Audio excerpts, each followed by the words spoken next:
SIT ಕಸ್ಟಡಿಯಲ್ಲಿದ್ದಂತಹ H D Revanna ಅವರನ್ನ ಜೈಲಿಗೆ shift ಮಾಡಲಾಗ್ತಾ ಇದೆ. ಪರಪ್ಪನ ಅಗ್ರಹಾರ ಜೈಲಿಗೆ ಎಚ್ ಡಿ ರೇವಣ್ಣ ಅವರು ಶಿಫ್ಟ್ ಆಗ್ತಾ ಇರುವಂಥದ್ದು. ಕೆಲವೇ ಕ್ಷಣಗಳಲ್ಲಿ ಮಾಜಿ ಮಂತ್ರಿ ಎಚ್ ಡಿ ರೇವಣ್ಣ ಅವರನ್ನ ಜೈಲಿಗೆ ರವಾನೆ ಮಾಡಲಾಗುತ್ತೆ.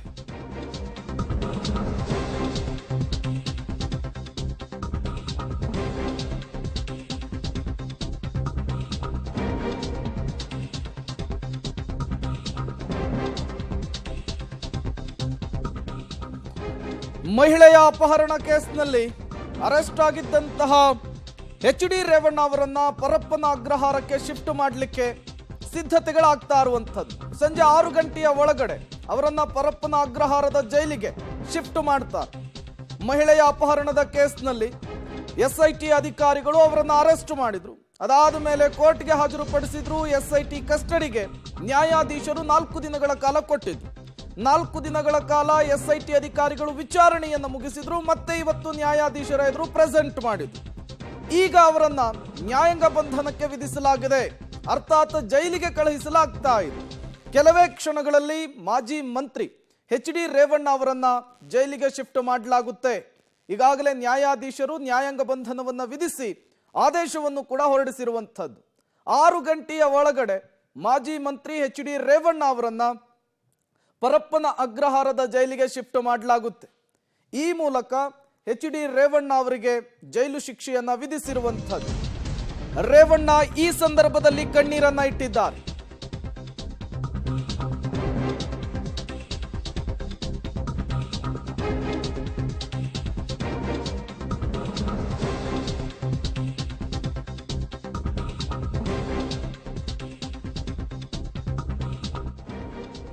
ರೇವಣ್ಣ ಕಣ್ಣೀರನ್ನ ಇಟ್ಟಿದ್ದಾರೆ. ಕೋರ್ಟ್ನಿಂದ ಹೊರಗೆ ಬರುವಾಗ ಕಣ್ಣೀರನ್ನ ಹಾಕಿದ್ದಾರೆ ಮಾಜಿ ಮಂತ್ರಿ ಎಚ್ ಡಿ ರೇವಣ್ಣ ಅವರು. ಕಣ್ಣೀರನ್ನ ಹಾಕುತ್ತಲೇ ಹೊರ ಬಂದಿದ್ದಾರೆ ಕೋರ್ಟ್ನಿಂದ ರೇವಣ್ಣ. ಕೆಲವೇ ಕ್ಷಣಗಳಲ್ಲಿ ಪರಪ್ಪನ ಅಗ್ರಹಾರ ಜೈಲು ಕಡೆಗೆ ರೇವಣ್ಣ ಅವರನ್ನ ಕರೆದೊಯ್ತಾರೆ ಅಧಿಕಾರಿಗಳು. ಇನ್ನು ಮೇಲೆ ನ್ಯಾಯಾಂಗ ಬಂಧನದಲ್ಲಿ ಎಚ್ ಡಿ ರೇವಣ್ಣ ಅವರನ್ನ ಇರಿಸಲಾಗುತ್ತೆ. ಮೊನ್ನೆ ಆಂಟಿಸಿಪೇಟರಿ ಬೇಲ್ ಅರ್ಜಿಯನ್ನ ತಳ್ಳಿ ಹಾಕಿತ್ತು, ವಜಾ ಮಾಡಿತ್ತು ಕೋರ್ಟ್. 4 ದಿನಗಳ ಕಾಲ ಎಸ್ಐಟಿ ಅಧಿಕಾರಿಗಳ ವಶಕ್ಕೆ ಕೊಟ್ಟಿತ್ತು, ಕಸ್ಟಡಿಗೆ ಕೊಟ್ಟಿತ್ತು ವಿಚಾರಣೆ ಮುಗಿದಿದೆ. ಹಾಗಾಗಿ ಮತ್ತೆ ಇವತ್ತು ನ್ಯಾಯಾಧೀಶರ ಎದುರು ಹಾಜರುಪಡಿಸಲಾಗಿತ್ತು. ಈ ಸಂದರ್ಭದಲ್ಲಿ ನ್ಯಾಯಾಧೀಶರು 7 ದಿನಗಳ ಕಾಲ ನ್ಯಾಯಾಂಗ ಬಂಧನಕ್ಕೆ ಒಪ್ಪಿಸಿದ್ದಾರೆ. ಇನ್ನು 7 ದಿನಗಳ ಕಾಲ ಎಚ್ ಡಿ ರೇವಣ್ಣ ಅವರು ಜೈಲಿನಲ್ಲಿಯೇ ಇರಬೇಕಾಗುತ್ತೆ. ಮತ್ತೊಂದು ಕಡೆ ರೇವಣ್ಣ ಪರ ವಕೀಲರು ರೆಗ್ಯುಲರ್ ಜಾಮೀನಿಗೋಸ್ಕರ ಅರ್ಜಿಯನ್ನು ಕೂಡ ಸಲ್ಲಿಕೆಯನ್ನು ಮಾಡಿದ್ದಾರೆ. ಮತ್ತಷ್ಟು ಡೀಟೇಲ್ಸ್ ಅನ್ನು ಕೊಡ್ತಾರೆ ನಮ್ಮ ಕ್ರೈಮ್ ಬ್ಯೂರೋ ಹೆಡ್ ಮುರಳಿ, ನೇರ ಸಂಪರ್ಕದಲ್ಲಿ ಜಾಯಿನ್ ಆಗಿದ್ದಾರೆ. ಮುರಳಿ, ಈಗ 7 ದಿನಗಳ ಕಾಲ ನ್ಯಾಯಾಂಗ ಬಂಧನವನ್ನ ವಿಧಿಸಲಾಗಿದೆ ರೇವಣ್ಣ ಅವರಿಗೆ. ಮುಂದಿನ ಫಾರ್ಮಾಲಿಟೀಸ್ ಹೇಗಿರುತ್ತೆ, ಏನೆಲ್ಲ ಸಿದ್ಧತೆಗಳನ್ನ ಮಾಡ್ಕೊಳ್ತಾ ಇದ್ದಾರೆ ಪೊಲೀಸರು ಪರಪ್ಪನ ಅಗ್ರಹಾರದ ಜೈಲಿಗೆ ಶಿಫ್ಟ್ ಮಾಡೋದಕ್ಕೆ? ಪ್ರೇಮ ಅಂದ್ರೆ ಈಗಾಗಲೇ ನ್ಯಾಯಾಂಗ ಬಂಧನಕ್ಕೆ ಒಪ್ಪಿಸಿ ನ್ಯಾಯಾಲಯ ಆದೇಶವನ್ನು ಮಾಡಿರುವಂಥದ್ದು. ಆದೇಶ ಹಿನ್ನೆಲೆಯಲ್ಲಿ ಈಗ 7 ದಿನಗಳ ಕಾಲ ಅವರನ್ನ ಏನೋ ನ್ಯಾಯಾಂಗ ಬಂಧನದಲ್ಲಿ ಇರಿಸಬೇಕು. ಅದರ ಬೆನ್ನಲ್ಲೇ ಅವರ ಜಾಮೀನಿನ ಅರ್ಜಿ ವಿಚಾರಣೆ ಏನಿತ್ತು, ಜಾಮೀನಿನ ಅರ್ಜಿ ವಿಚಾರಣೆ ಕೂಡ ನಾಳೆ ನಡೆಯುವಂಥದ್ದು. ಈಗ ನೀವು ದೃಶ್ಯಾವಳಿಗಳಲ್ಲಿ ನೋಡ್ತಾ ಇರ್ಬೋದು ಪ್ರೇಮ, ಯಾಕಂದ್ರೆ ಈಗಾಗಲೇ ಕೋರ್ಟ್ನಲ್ಲಿ ಅವರನ್ನ ಪ್ರೊಸೀಡಿಂಗ್ಸ್ಗಳೇನಿತ್ತು ಅಂದ್ರೆ ಕೆಲವೊಂದು ಪೇಪರ್ ವರ್ಕ್ಗಳೇನಿರುತ್ತೆ, ಆ ಪೇಪರ್ ವರ್ಕ್ಗಳನ್ನು ಈಗ ನ್ಯಾಯಾಲಯದಲ್ಲಿ ಮಾಡ್ತಾ ಇರೋಂಥದ್ದು. ಇನ್ನೇನು ಕೆಲವೇ ಕ್ಷಣಗಳಲ್ಲಿ ಆ ಪೇಪರ್ ವರ್ಕ್ ಕೂಡ ಮುಕ್ತಾಯಗೊಂಡ ನಂತರ ಅವರನ್ನು ಇಲ್ಲಿಂದ ಅಂದರೆ ಕೋರ್ಟ್ ಏನಿದೆ, ಕೋರ್ಟಿಂದ ಪರಪ್ಪನ ಅಗ್ರಹಾರಕ್ಕೆ ಕರೆದುಕೊಂಡು ಹೋಗೋಕ್ಕೆ ಎಲ್ಲ ರೀತಿಯ ಸಿದ್ಧತೆಗಳನ್ನು ಕೂಡ ಮಾಡ್ಕೊಳ್ತಾ ಇದ್ದಾರೆ. ಈಗಾಗಲೇ ಪೊಲೀಸ್ ವ್ಯಾನ್ಗಳು ಕೂಡ ಸಿದ್ಧತೆ ಆಗಿದ್ದಾವೆ. ಯಾಕಂದರೆ SIT ಕಚೇರಿಯಿಂದ ಕೋರ್ಟ್ಗೆ ಹಾಜರುಪಡಿಸಿದಂಥ ವ್ಯಾನ್ಗಳಿತ್ತು, ಅದನ್ನು ಸಿದ್ಧಪಡಿಸ್ಕೊಂಡು ಈಗ ಕರೆದುಕೊಂಡು ಹೋಗಿ ಅವರನ್ನು ನ್ಯಾಯಾಂಗ ಬಂಧನಕ್ಕೆ ಒಪ್ಪಿಸುವಂಥ ಕೆಲಸಗಳನ್ನು ಪೊಲೀಸ್ ಅಧಿಕಾರಿಗಳು ಕೂಡ ಮಾಡುವಂಥದ್ದು. ಈ ನಡುವೆ ರೇವಣ್ಣ ಅವರು ಕೋರ್ಟ್ನಿಂದ ಹೊರಬರೋ ಸಂದರ್ಭದಲ್ಲಿ ಅಂದರೆ ಆದೇಶ ಆದ ನಂತರ ಕೆಲವೊಂದು ಪ್ರಕ್ರಿಯೆಗಳು ನಡೀತಾ ಇತ್ತು. ಪ್ರಕ್ರಿಯೆಗಳು ನಡೆಯುವ ಸಂದರ್ಭದಲ್ಲಿ ಅವರನ್ನ ಹೊರಗಡೆ ಇಡಲಾಗ್ತದೆ. ಹೊರಗಡೆ ಕೂರಿಸಿದ ಸಂದರ್ಭದಲ್ಲಿ ಅವರು ಕಣ್ಣೀರನ್ನ ಹಾಕಿ ತಮ್ಮ ಬೇಸರವನ್ನ ವ್ಯಕ್ತಪಡಿಸಿರುವಂಥದ್ದು. ಅಂದ್ರೆ ಪ್ರಮುಖವಾದ ಅಂಶ ಏನಂದ್ರೆ ಅವ್ರಿಗೆ ಸಾಕಷ್ಟು ಬೇಸರ ಇತ್ತು. ನ್ಯಾಯಾಧೀಶರ ಮುಂದೆಯೂ ಕೂಡ ಸಾಕಷ್ಟು ಬೇಸರವನ್ನು ವ್ಯಕ್ತಪಡಿಸಿದ್ರು.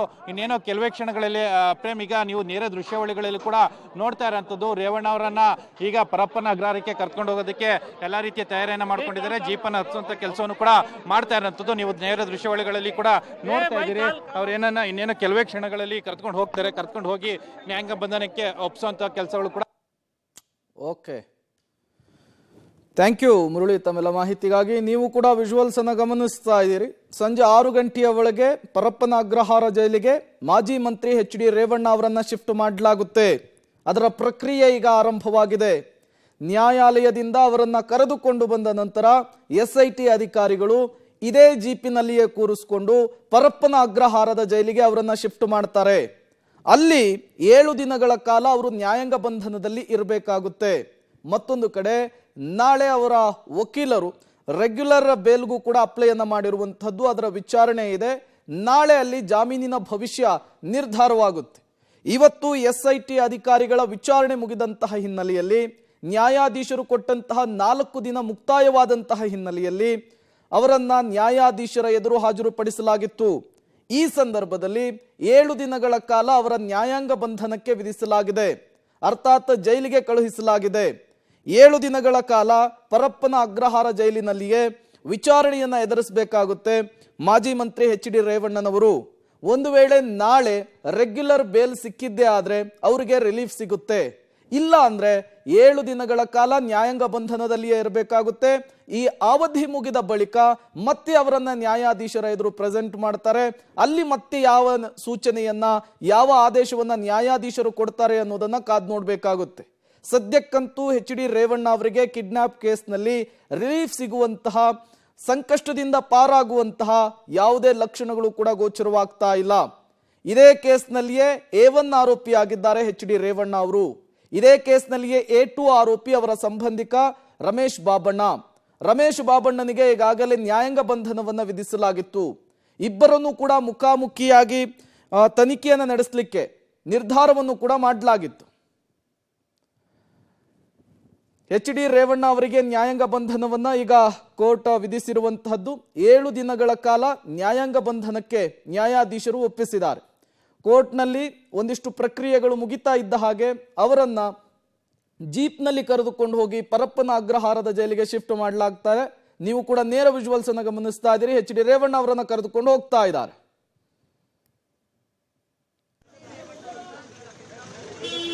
ನೀವು ಕೂಡ ನೇರ ವಿಜುವಲ್ಸ್ ಅನ್ನು ಗಮನಿಸ್ತಾ ಇದ್ದೀರಿ. HD ರೇವಣ್ಣ ಅವರನ್ನ ಪರಪ್ಪನ ಅಗ್ರಹಾರದ ಜೈಲಿಗೆ ಶಿಫ್ಟ್ ಮಾಡುವಂತಹ ಕೆಲಸ ಆಗ್ತಾ ಇದೆ. 7 ದಿನಗಳ ಕಾಲ ಮೇ 14ರವರೆಗೂ ಕೂಡ ನ್ಯಾಯಾಂಗ ಬಂಧನದಲ್ಲಿಯೇ ಜೈಲಿನಲ್ಲಿಯೇ HD ರೇವಣ್ಣನವರು ಇರ್ತಾರೆ. ಈಗ ಅವರನ್ನ ಕೋರ್ಟ್ನಿಂದ ಪರಪ್ಪನ ಅಗ್ರಹಾರದ ಜೈಲಿಗೆ ಶಿಫ್ಟ್ ಮಾಡುವಂತಹ ಕೆಲಸ ಆಗ್ತಾ ಇದೆ. ಪೊಲೀಸರ ಭದ್ರತೆಯೊಂದಿಗೆ, ಸೆಕ್ಯೂರಿಟಿಯೊಂದಿಗೆ ಅವರನ್ನೀಗ ಶಿಫ್ಟ್ ಮಾಡುವಂತಹ ಕೆಲಸ ಆಗ್ತಾ ಇದೆ. ನೀವು ಕೂಡ ನೇರ ವಿಜುವಲ್ಸ್ ಅನ್ನು ಗಮನಿಸ್ತಾ ಇದ್ದೀರಿ. ಮಹಿಳೆಯ ಅಪಹರಣದ ಪ್ರಕರಣದಲ್ಲಿ A1 ಆರೋಪಿಯಾಗಿದ್ದಾರೆ HD ರೇವಣ್ಣ ಅವರು. 4 ದಿನಗಳ ಕಾಲ SIT ಸ್ಪೆಷಲ್ ಇನ್ವೆಸ್ಟಿಗೇಷನ್ ಟೀಮ್ನ ತನಿಖೆಯನ್ನ ಎದುರಿಸಿದ್ರು. ಆರೋಗ್ಯದ ಸಮಸ್ಯೆಯ ನಡುವೆಯೂ ಕೂಡ ಇವತ್ತು ಅವರನ್ನ ಕೋರ್ಟ್ಗೆ ಹಾಜರುಪಡಿಸಲಾಗಿತ್ತು. ಈ ಸಂದರ್ಭದಲ್ಲಿ ಅವರನ್ನ 7 ದಿನಗಳ ಕಾಲ ನ್ಯಾಯಾಂಗ ಬಂಧನಕ್ಕೆ ವಿಧಿಸಲಾಗಿದೆ. ಕೋರ್ಟ್ನಿಂದ, ನ್ಯಾಯಾಧೀಶರಿಂದ ಈ ಸೂಚನೆ ಸಿಗ್ತಾ ಇದ್ದ ಹಾಗೆ SIT ಅಧಿಕಾರಿಗಳು ಅವರನ್ನ ಪರಪ್ಪನ ಅಗ್ರಹಾರದ ಜೈಲಿಗೆ ಶಿಫ್ಟ್ ಮಾಡುವಂತಹ ಕೆಲಸವನ್ನ ಮಾಡ್ತಾ ಇದ್ದಾರೆ. ನೀವು ಕೂಡ ವಿಜುವಲ್ಸ್ ಅನ್ನ ಗಮನಿಸ್ತಾ ಇದ್ದೀರಿ. HD ರೇವಣ್ಣ ಅವರನ್ನ ಜೈಲಿಗೆ ಶಿಫ್ಟ್ ಮಾಡುವಂತಹ ಕೆಲಸ ಆಗ್ತಾ ಇರುವಂತಹದ್ದು. ರಾಜ್ಯ ರಾಜಕಾರಣದಲ್ಲಿ ದೊಡ್ಡ ಮಟ್ಟದ ಬೆಳವಣಿಗೆ ಆಗ್ತಾ ಇದೆ. ಈ ಪ್ರಕರಣದಲ್ಲಿ ಈಗಾಗಲೇ ಇದೇ ವಿಚಾರಕ್ಕೆ ಸಂಬಂಧಪಟ್ಟಂತೆ HD ರೇವಣ್ಣ ಅವರು ಕೂಡ ಮೊನ್ನೆ ರಿಯಾಕ್ಟ್ ಮಾಡಿದ್ರು. ಮೆಡಿಕಲ್ ಟೆಸ್ಟ್ಗೆ ಬಂದಂತಹ, ಬೋರಿಂಗ್ ಆಸ್ಪತ್ರೆಗೆ ಬಂದಂತಹ ಸಂದರ್ಭದಲ್ಲಿ ಇದೊಂದು ರಾಜಕೀಯ ಪಿತೂರಿ, ಷಡ್ಯಂತ್ರ, ನಮ್ಮನ್ನು ಮುಗಿಸುವಂತಹ ಹುನ್ನಾರ ಅಂಥೇಳಿ ಗುಡುಗಿದ್ರು. ಎಲ್ಲದರ ಬಗ್ಗೆಯೂ ಕೂಡ ಮಾತನಾಡ್ತೇನೆ, ಸಮಯ ಬರಲಿ ಅನ್ನುವಂತಹ ಮಾತನಾಡಿದ್ರು HD ರೇವಣ್ಣ ಅವರು. ಈ ಬೆನ್ನಲ್ಲೇ HD ರೇವಣ್ಣ ಅವರನ್ನ ನ್ಯಾಯಾಧೀಶರು 4 ದಿನಗಳ ಕಾಲ SIT ಕಸ್ಟಡಿಗೆ ಕೊಟ್ಟಿದ್ರು. ಅಲ್ಲಿ ವಿಚಾರಣೆಯನ್ನ ಎದುರಿಸಿದ್ರು. ಈ ಮಹಿಳೆಯ ಅಪಹರಣದ ಪ್ರಕರಣಕ್ಕೆ ಸಂಬಂಧಪಟ್ಟಂತೆ ಪ್ರಶ್ನೆಯ ಸುರಿಮಳೆಯನ್ನ ಗೈದಿದ್ರು SIT ಅಧಿಕಾರಿಗಳು. ಇವತ್ತು ನ್ಯಾಯಾಧೀಶರು ಕೊಟ್ಟಂತಹ ಆ 4 ದಿನಗಳ ಅವಧಿ ಮುಕ್ತಾಯವಾಗಿದೆ. ಹಾಗಾಗಿಯೇ ಅವರನ್ನ ಇವತ್ತು ಮತ್ತೆ ನ್ಯಾಯಾಧೀಶರ ಎದುರು ಪ್ರೆಸೆಂಟ್ ಮಾಡಲಾಗಿತ್ತು. ಈ ಸಂದರ್ಭದಲ್ಲಿ ನ್ಯಾಯಾಧೀಶರ ಸೂಚನೆ ಮತ್ತು ಆದೇಶ ಏನಾಗಿರುತ್ತೆ ಅನ್ನುವಂತಹ ಕುತೂಹಲ ಪ್ರಶ್ನೆ ಇತ್ತು. ಈಗ ನ್ಯಾಯಾಧೀಶರು ಹೊರಡಿಸಿರುವಂತಹ ಆದೇಶ 7 ದಿನಗಳ ಕಾಲ 14ನೇ ತಾರೀಕಿನವರೆಗೂ ಕೂಡ ನ್ಯಾಯಾಂಗ ಬಂಧನದಲ್ಲಿಯೇ ಇರಬೇಕು HD ರೇವಣ್ಣನವರು ಅನ್ನುವಂತಹ ಸೂಚನೆ ಮತ್ತು ಆದೇಶ. SIT ಅಧಿಕಾರಿಗಳು ನ್ಯಾಯಾಧೀಶರ ಮುಂದೆ ಪ್ರಬಲ ವಾದವನ್ನ ಮಂಡಿಸಿದ್ರು. HD ರೇವಣ್ಣ ಅವರು ಪ್ರಬಲರು, ಬಲಾಢ್ಯರು, ಆರ್ಥಿಕವಾಗಿ ಬಲಶಾಲಿಯಾಗಿರೋರು. ಅವರಿಗೆ ನೀವು ಜಾಮೀನನ್ನು ಕೊಟ್ಟರೆ, ಅವರು ಹೊರಗಡೆ ಬಂದರೆ ಸಾಕ್ಷಿಗಳ ಮೇಲೆ, ಈ ಪ್ರಕರಣದ ಮೇಲೆ ಪ್ರಭಾವ ಬೀರುವಂತಹ ಸಾಧ್ಯತೆ ಇದೆ. ಹಾಗಾಗಿ ಅವರನ್ನ ನ್ಯಾಯಾಂಗ ಬಂಧನಕ್ಕೆ ನೀವು ವಿಧಿಸಬೇಕು ಅಂಥೇಳಿ ಪ್ರಬಲವಾಗಿ ವಾದವನ್ನು ಮಂಡಿಸಿದರು. ವಾದ ಮತ್ತು ಪ್ರತಿವಾದವನ್ನು ಆಲಿಸಿದಂತಹ ನ್ಯಾಯಾಧೀಶರು ಎಚ್ ಡಿ ರೇವಣ್ಣ ಅವರಿಗೆ ನ್ಯಾಯಾಂಗ ಬಂಧನವನ್ನು ವಿಧಿಸಿದ್ರು 7 ದಿನಗಳ ಕಾಲ. ಮತ್ತೊಂದು ಕಡೆ ನಾಳೆ ರೆಗ್ಯುಲರ್ ಬೇಲ್ಗೂ ಕೂಡ ಎಚ್ ಡಿ ರೇವಣ್ಣ ಪರ ವಕೀಲರು ಅರ್ಜಿಯನ್ನು ಸಲ್ಲಿಸಿದ್ದಾರೆ. ಅಲ್ಲಿ ರೇವಣ್ಣ ಭವಿಷ್ಯ ನಿರ್ಧಾರವಾಗುತ್ತೆ. ಒಂದು ವೇಳೆ ನಾಳೆ ಅವರಿಗೆ ರೆಗ್ಯುಲರ್ ಬೇಲ್ ಮಂಜೂರು ಆಗಿದ್ದೇ ಆದರೆ, ಬೇಲ್ ಸಿಕ್ಕಿದ್ದೇ ಆದರೆ ನಾಳೆ ಅವರು ಹೊರಗೆ ಬರ್ತಾರೆ. ಇಲ್ಲ ಅಂದರೆ 7 ದಿನಗಳ ಕಾಲ ನ್ಯಾಯಾಂಗ ಬಂಧನವನ್ನು ಅನುಭವಿಸಲೇಬೇಕಾಗಿದೆ ಎಚ್ ಡಿ ರೇವಣ್ಣ ಅವರು.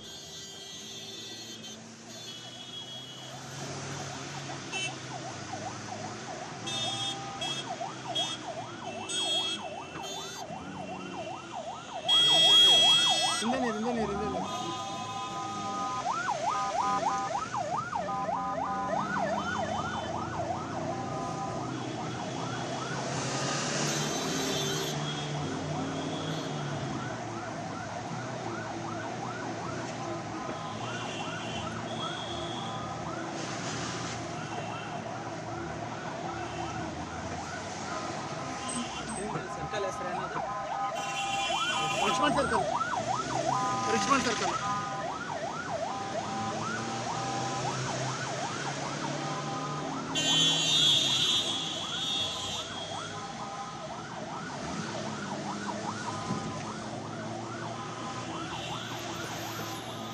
ಸಿಟಿ ಸಿವಿಲ್ ಕೋರ್ಟ್ನಿಂದ ಪರಪ್ಪನ ಅಗ್ರಹಾರದ ಜೈಲಿಗೆ ಮಾಜಿ ಮಂತ್ರಿ ಹಾಲಿ ಶಾಸಕರಾಗಿರುವಂತಹ ಎಚ್ ಡಿ ರೇವಣ್ಣ ಅವರನ್ನು ಶಿಫ್ಟ್ ಮಾಡುವಂತಹ ಕೆಲಸ ಆಗ್ತಾ ಇದೆ.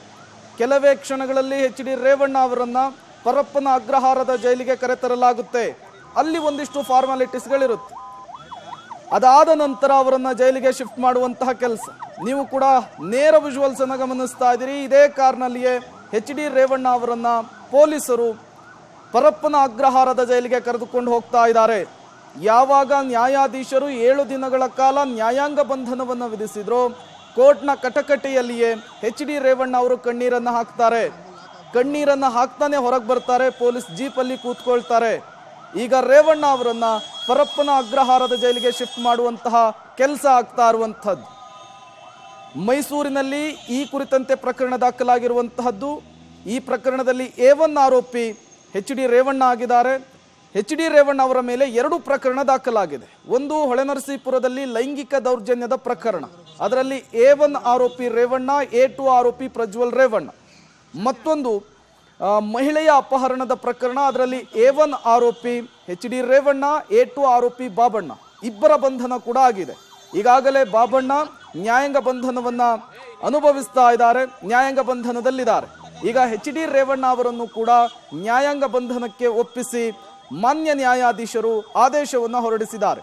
ಈ ಆದೇಶ, ಈ ಸೂಚನೆ ಹೊರಬೀಳ್ತಾ ಇದ್ದ ಹಾಗೆ ಪೊಲೀಸರು ಅವರನ್ನ ನ್ಯಾಯಾಂಗ ಬಂಧನಕ್ಕೆ ವಿಧಿಸಲಿಕ್ಕೆ ಪರಪ್ಪನ ಅಗ್ರಹಾರದ ಜೈಲಿಗೆ ಕರೆದುಕೊಂಡು ಹೋಗ್ತಾ ಇರುವಂತಹ ನೇರ ವಿಜುವಲ್ಸ್ ಅನ್ನು ನೀವು ಗಮನಿಸ್ತಾ ಇದ್ದೀರಿ. ಈಗ ರಿಚ್ಮಂಡ್ ಸರ್ಕಲ್ನಲ್ಲಿ ಎಚ್ ಡಿ ರೇವಣ್ಣ ಅವರನ್ನ ಪೊಲೀಸರು ಕರೆದುಕೊಂಡು ಹೋಗ್ತಾ ಇರುವಂತಹದ್ದು. ಇನ್ನೇನು ಕೆಲವೇ ಕ್ಷಣಗಳಲ್ಲಿ ಅವರು ಪರಪ್ಪನ ಅಗ್ರಹಾರದ ಜೈಲನ್ನ ರೀಚ್ ಆಗ್ತಾರೆ. ಅಲ್ಲಿ ಒಂದಿಷ್ಟು ಪ್ರಕ್ರಿಯೆಗಳನ್ನ ಮುಗಿಸಬೇಕಾಗುತ್ತೆ. ಆ ಪ್ರಕ್ರಿಯೆಗಳು ಮುಗಿತಾ ಇದ್ದ ಹಾಗೆ ಅವರನ್ನ ಎಲ್ಲ ಕೈದಿಗಳ ರೀತಿಯಲ್ಲಿಯೇ ಅವರನ್ನು ಕೂಡ ಸೆಲ್ಲಿಗೆ ತೆಗೆದುಕೊಂಡು ಹೋಗಿ ಬಿಡಲಾಗುತ್ತೆ. 7 ದಿನಗಳ ಕಾಲ ನ್ಯಾಯಾಂಗ ಬಂಧನವನ್ನ ಈಗಾಗಲೇ ನ್ಯಾಯಾಧೀಶರು ಹೊರಡಿಸಿರುವಂತಹದ್ದು. ಮತ್ತೊಂದು ಕಡೆ ನಾಳೆ ರೆಗ್ಯುಲರ್ ಬೇಲ್ಗೆ ಅಪ್ಲೈಯನ್ನು ಕೂಡ ಮಾಡಿದ್ದಾರೆ ರೇವಣ್ಣ ಪರ ವಕೀಲರು. ಅಲ್ಲಿ ನಾಳೆ ಅವರ ಭವಿಷ್ಯ ಏನು ಅನ್ನೋದು ನಿರ್ಧಾರವಾಗುತ್ತೆ. ಅಲ್ಲಿಗೆ ಒಂದಂತೂ ಸ್ಪಷ್ಟವಾಗ್ತಾ ಇದೆ, ರೇವಣ್ಣ ಅವರಿಗೆ ಈ ಪ್ರಕರಣದಲ್ಲಿ ಸದ್ಯಕ್ಕೆ ರಿಲೀಫ್ ಸಿಗುವ ಯಾವುದೇ ಲಕ್ಷಣಗಳು ಕೂಡ ಗೋಚರವಾಗ್ತಾ ಇಲ್ಲ.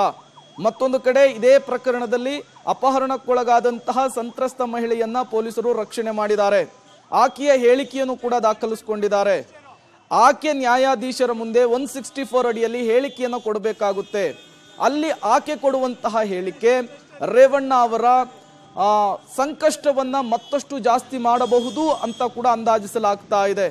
ಸದ್ಯಕ್ಕಂತೂ ರೇವಣ್ಣ ಕುಟುಂಬಕ್ಕೆ ರಿಲೀಫ್ ಸಿಗೋದು ಡೌಟ್ ಅಂತ ಹೇಳಲಾಗ್ತಾ ಇರುವಂಥದ್ದು.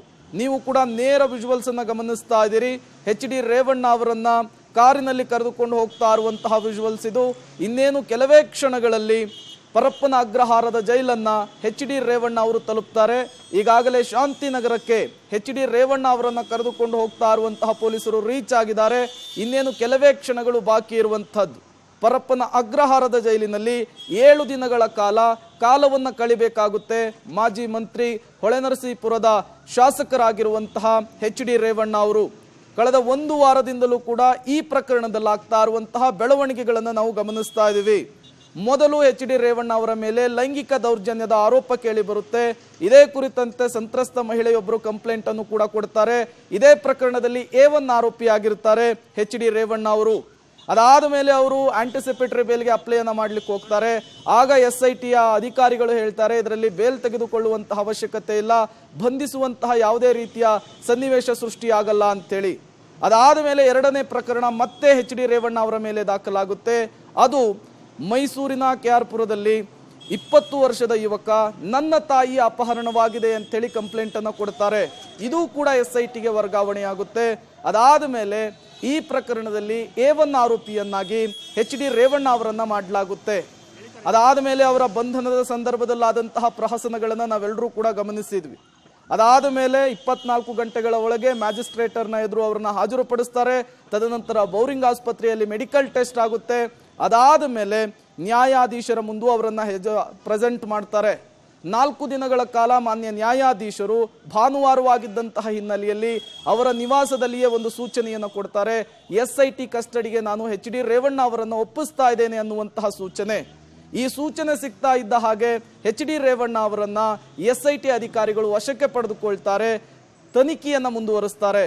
4 ದಿನಗಳ ಕಾಲ ನಿರಂತರವಾಗಿ ತನಿಖೆಯನ್ನು ನಡೆಸಿ ಅಪಹರಣದ ಪ್ರಕರಣಕ್ಕೆ ಸಂಬಂಧಪಟ್ಟಂತೆ ಒಂದಿಷ್ಟು ಮಾಹಿತಿಗಳನ್ನು ಕ್ರೋಢೀಕರಿಸಿ 4 ದಿನ ಇವತ್ತಿಗೆ ಮುಕ್ತಾಯವಾದಂತಹ ಹಿನ್ನೆಲೆಯಲ್ಲಿ ಮತ್ತೆ ನ್ಯಾಯಾಧೀಶರ ಎದುರು ಅವರನ್ನು ಪ್ರೆಸೆಂಟ್ ಮಾಡಲಾಗಿತ್ತು. ಈ ಸಂದರ್ಭದಲ್ಲಿ ಸಿಟಿ ಸಿವಿಲ್ ಕೋರ್ಟ್ನ ನ್ಯಾಯಾಧೀಶರು 7 ದಿನಗಳ ಕಾಲ ನ್ಯಾಯಾಂಗ ಬಂಧನವನ್ನು ವಿಧಿಸಿ ಆದೇಶವನ್ನು ಹೊರಡಿಸ್ತಾರೆ. ಈ ಆದೇಶ ಹೊರಬಿರ್ತಾ ಇದ್ದ ಹಾಗೆ ಎಚ್.ಡಿ. ರೇವಣ್ಣನವರು ಕಣ್ಣೀರನ್ನು ಹಾಕ್ತಾರೆ. ತದನಂತರ ಅವರಲ್ಲಿ ಒಂದಿಷ್ಟು ಫಾರ್ಮಾಲಿಟೀಸ್ ಅನ್ನೆಲ್ಲ ಮುಗಿಸ್ಕೊಂಡು ನೇರವಾಗಿ ಅವರನ್ನು ಕರೆದುಕೊಂಡು ಹೋಗ್ತಾ ಇರುವಂತಹದ್ದು ಈಗ ಪರಪ್ಪನ ಅಗ್ರಹಾರದ ಜೈಲಿಗೆ. ಈಗ ಎಚ್.ಡಿ. ರೇವಣ್ಣ ಅವರನ್ನು ಕರೆದುಕೊಂಡು ಹೋಗ್ತಾ ಇರುವಂತಹ ಪೊಲೀಸ್ನ ಈ ಕಾರ್ ಆಡುಗೋಡಿಯನ್ನು ತಲುಪಿರುವಂತಹದ್ದು. ಇನ್ನೇನು ಕೆಲವೇ ಕ್ಷಣಗಳಲ್ಲಿ ಜೈಲಿಗೆ ಎಚ್.ಡಿ. ರೇವಣ್ಣ ಅವರನ್ನ ಶಿಫ್ಟ್ ಮಾಡಲಾಗುತ್ತೆ. ಇಲ್ಲಿ ಒಂದಿಷ್ಟು ಫಾರ್ಮಾಲಿಟೀಸ್ಗಳನ್ನು ಕೂಡ ಫಾಲೋ ಮಾಡಬೇಕಾಗುತ್ತೆ. 7 ದಿನಗಳ ಕಾಲ ನ್ಯಾಯಾಂಗ ಬಂಧನದ ಹಿನ್ನೆಲೆಯಲ್ಲಿ ರೇವಣ್ಣ ಅವರನ್ನ ಜೈಲಿಗೆ ಶಿಫ್ಟ್ ಮಾಡುವಂತಹ ಪ್ರಕ್ರಿಯೆ ಕಾರ್ಯ ಈಗ ಆಗ್ತಾ ಇರುವಂತಹದ್ದು. ತಮ್ಮ ಈ ಸನ್ನಿವೇಶವನ್ನ ನೆನೆದು ಎಚ್.ಡಿ. ರೇವಣ್ಣನವರು ಭಾವುಕರಾಗಿದ್ದಾರೆ, ಕಣ್ಣೀರನ್ನು ಕೂಡ ಹಾಕಿರುವಂಥದ್ದು.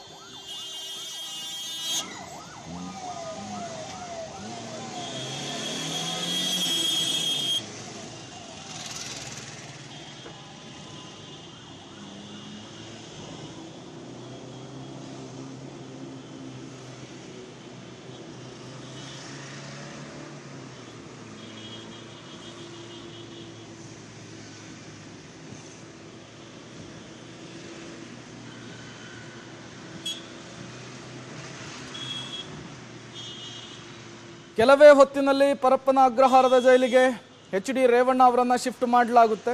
ಈಗ ಎಚ್.ಡಿ. ರೇವಣ್ಣ ಅವರನ್ನು ಕರೆದುಕೊಂಡು ಹೋಗ್ತಾ ಇರುವಂತಹ ಪೊಲೀಸರು ಆಡುಗೋಡಿಯನ್ನು ತಲುಪಿದ್ದಾರೆ. ಇನ್ನೇನು ಕೆಲವೇ ಕ್ಷಣಗಳಲ್ಲಿ ಪರಪ್ಪನ ಅಗ್ರಹಾರದ ಜೈಲನ್ನು ರೀಚ್ ಆಗ್ತಾರೆ.